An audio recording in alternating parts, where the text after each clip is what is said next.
আপনি কি কাঁঠাল খেতে ভালোবাসেন? তাহলে এই ভিডিওটা না দেখলে আপনি বড় ভুল করতে পারেন। কাঁঠাল আমাদের দেশের খুবই জনপ্রিয় ফল, কিন্তু এর উপকারের পাশাপাশি কিছু ক্ষতিও আছে।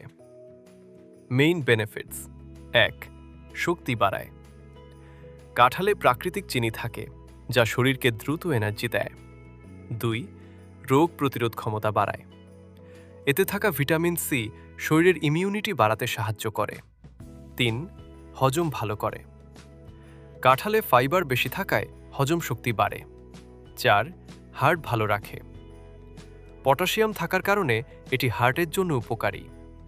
ক্ষতি: ১. গ্যাস ও পেটের সমস্যা। অতিরিক্ত কাঁঠাল খেলে গ্যাস বা পেট ফাঁপা হতে পারে। ২. ডায়াবেটিস রোগীদের জন্য ঝুঁকি। এতে চিনি বেশি থাকায় ডায়াবেটিস থাকলে সতর্ক থাকতে হবে। ৩. অ্যালার্জি সমস্যা। কিছু মানুষের ক্ষেত্রে কাঁঠাল খেলে অ্যালার্জি হতে পারে। সঠিকভাবে খাওয়ার টিপস: পরিমিত পরিমাণে খেলে কাঁঠাল খুবই উপকারী। একসাথে বেশি খাওয়া এড়িয়ে চলুন। তাই কাঁঠাল খাবেন, কিন্তু বুঝে শুনে। এমন আরও টিপস পেতে গ্রিন ডগ বাংলা চ্যানেলটি সাবস্ক্রাইব করুন। ধন্যবাদ।